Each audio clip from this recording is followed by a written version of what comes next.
किसी शहर के रेलवे स्टेशन पर एक भिखारी रहता था। वो वहां आने जाने वाली रेलगाड़ियों में बैठे यात्रियों से भीख मांगकर अपना पेट भरता था। एक दिन जब वह भीख मांग रहा था तो सूट बूट पहने एक लंबा सा व्यक्ति उसे दिखा। उसने सोचा कि यह व्यक्ति बहुत अमीर लगता है, इससे भीख मांगने पर यह मुझे जरूर अच्छे पैसे देगा। वह उस लंबे व्यक्ति से भीख मांगने लगा। भिखारी को देखकर उस लंबे व्यक्ति ने कहा, तुम हमेशा मांगते ही रहते हो, क्या कभी किसी को कुछ देते भी हो? भिखारी बोला, साहब मैं तो भिखारी हूं, हमेशा लोगों से मांगता ही रहता हूं, मेरी इतनी औकात कहां कि किसी को कुछ दे सकूं। लंबा व्यक्ति बोला, जब किसी को कुछ दे नहीं सकते तो तुम्हें मांगने का भी कोई हक नहीं है। मैं एक व्यापारी हूं और लेन देन में ही विश्वास करता हूं। अगर तुम्हारे पास मुझे कुछ देने को हो तभी मैं तुम्हें बदले में कुछ दे सकता हूं। इतना कहने के बाद वह लंबा आदमी ट्रेन में बैठकर चला गया। इधर भिखारी उसकी कही गई बात के बारे में सोचने लगा। उस लंबे व्यक्ति के द्वारा कही गई बात उस भिखारी के दिल में उतर गई। वह सोचने लगा कि शायद मुझे भीख में अधिक पैसा इसीलिए नहीं मिलता क्योंकि मैं उसके बदले में किसी को कुछ दे नहीं पाता हूं। लेकिन मैं तो भिखारी हूं, किसी को कुछ देने लायक भी नहीं हूं। लेकिन कब तक मैं लोगों को बिना कुछ दिए केवल मांगता ही रहूंगा? बहुत सोचने के बाद उस भिखारी ने निर्णय किया कि जो भी व्यक्ति उसे भीख देगा उसके बदले में वह भी उस व्यक्ति को कुछ जरूर देगा। लेकिन अब उसके दिमाग में यह प्रश्न चल रहा था कि वह खुद भिखारी है तो भीख के बदले में वह दूसरों को क्या दे सकता है। इस बात को सोचते हुए 2 दिन हो गए, लेकिन उसे अपने प्रश्न का कोई उत्तर नहीं मिला था। तीसरे दिन जब वह स्टेशन के पास बैठा हुआ था तभी उसकी नजर कुछ फूलों पर पड़ी जो स्टेशन के आसपास के पौधों पर खिल रहे थे। उसने सोचा, क्यों ना मैं लोगों को भीख के बदले कुछ फूल दे दिया करूं। उसको अपना यह विचार अच्छा लगा और उसने वहां से कुछ फूल तोड़ लिए। अब वह ट्रेन में भीख मांगने पहुंचा। अब जब भी कोई उसे भीख देता तो उसके बदले में वह भीख देने वाले को कुछ फूल दे देता। उन फूलों को लोग खुश होकर अपने पास रख लेते थे। अब भिखारी रोज फूल तोड़ता और भीख के बदले में उन फूलों को लोगों में बांट देता था। कुछ ही दिनों में उसने महसूस किया कि अब उसे बहुत अधिक लोग भीख देने लगे हैं। वह स्टेशन के पास के सभी फूलों को तोड़ लाता था।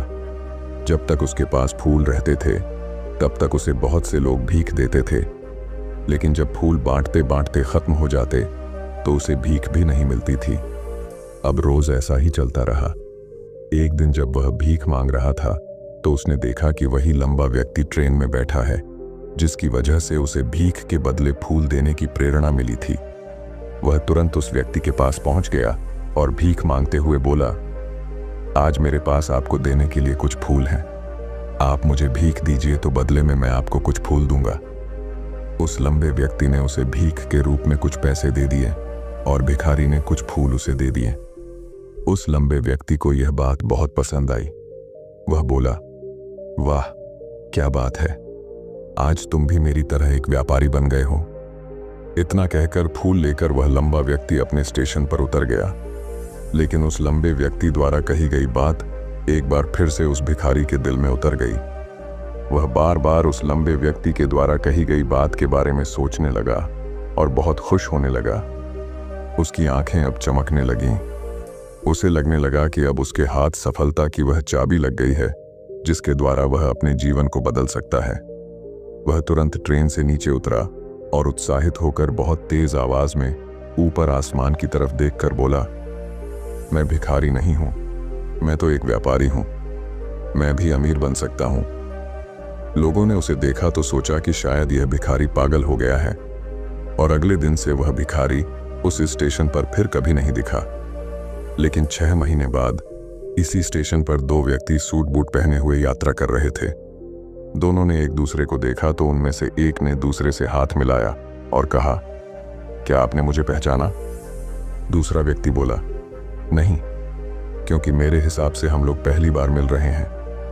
पहला व्यक्ति बोला, नहीं, आप याद कीजिए, हम पहली बार नहीं बल्कि तीसरी बार मिल रहे हैं। दूसरा व्यक्ति बोला, मुझे याद नहीं, वैसे हम पहले 2 बार कब मिले थे? अब पहला व्यक्ति मुस्कुराया और बोला, हम पहले भी 2 बार इसी ट्रेन में मिले थे। मैं वही भिखारी हूं जिसको आपने पहली मुलाकात में बताया कि मुझे जीवन में क्या करना चाहिए, और दूसरी मुलाकात में बताया कि मैं वास्तव में कौन हूं।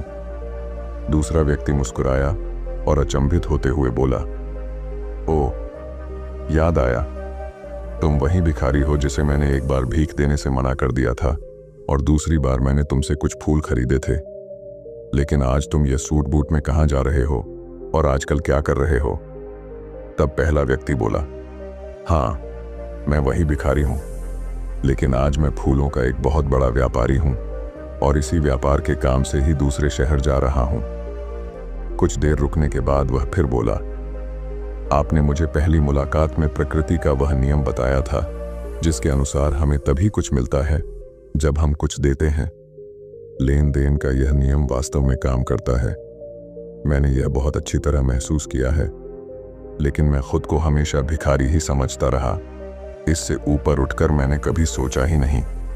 और जब आपसे मेरी दूसरी मुलाकात हुई तब आपने मुझे बताया कि मैं एक व्यापारी बन चुका हूं। अब मैं समझ चुका था कि मैं वास्तव में एक भिखारी नहीं बल्कि व्यापारी बन चुका हूं। मैंने समझ लिया था कि लोग मुझे इतनी भीख क्यों दे रहे हैं, क्योंकि वह मुझे भीख नहीं दे रहे थे बल्कि उन फूलों का मूल्य चुका रहे थे। सभी लोग मेरे फूल खरीद रहे थे क्योंकि इससे सस्ते फूल उन्हें कहाँ मिलते। मैं लोगों की नज़रों में एक छोटा व्यापारी था, लेकिन मैं अपनी नज़रों में एक भिखारी ही था। आपके बताने पर मुझे समझ आ गया कि मैं एक छोटा व्यापारी हूँ। मैंने ट्रेन में फूल बांटने से जो पैसे इकट्ठे किए थे उनसे बहुत से फूल खरीदे और फूलों का व्यापारी बन गया। यहाँ के लोगों को फूल बहुत पसंद है और उनकी इसी पसंद ने मुझे आज फूलों का एक बहुत बड़ा व्यापारी बना दिया। दोनों व्यापारी अब खुश थे और स्टेशन आने पर साथ उतरे और अपने अपने व्यापार की बात करते हुए आगे बढ़ गए। दोस्तों, इस कहानी से हमें बहुत कुछ सीखने को मिलता है। कहानी में लंबा व्यापारी गिव एंड टेक के नियम को बहुत अच्छी तरह जानता था। दुनिया के सभी बड़े व्यापारी इसी जीवन के नियम का उपयोग करके सफल हुए हैं। इस फॉर्मूले को उसने भिखारी को भी बताया। भिखारी ने इस प्राकृतिक नियम को अपना लिया और इसका असर उसके जीवन में साफ दिखाई देने लगा। उसने अपनी सोच बदली और उसकी जिंदगी बदल गई। यह कहानी हमें बताती है कि हम यदि अपनी सोच बदल लें तो कुछ भी हासिल किया जा सकता है। यदि हम खुद को छोटा समझते रहेंगे तो हम हमेशा छोटे ही बने रहेंगे। बड़ा बनने के लिए हमें अपनी सोच को बदलना होगा और खुद के बारे में बड़ा सोचना होगा। कहानी का सार यह है कि सफलता आपकी सोच में छुपी होती है। खुद का आत्मसम्मान जगाइए, अपनी सोच को बड़ा बनाइए और देखिए कैसे आप सफलता के शिखर पर पहुंच जाते हैं।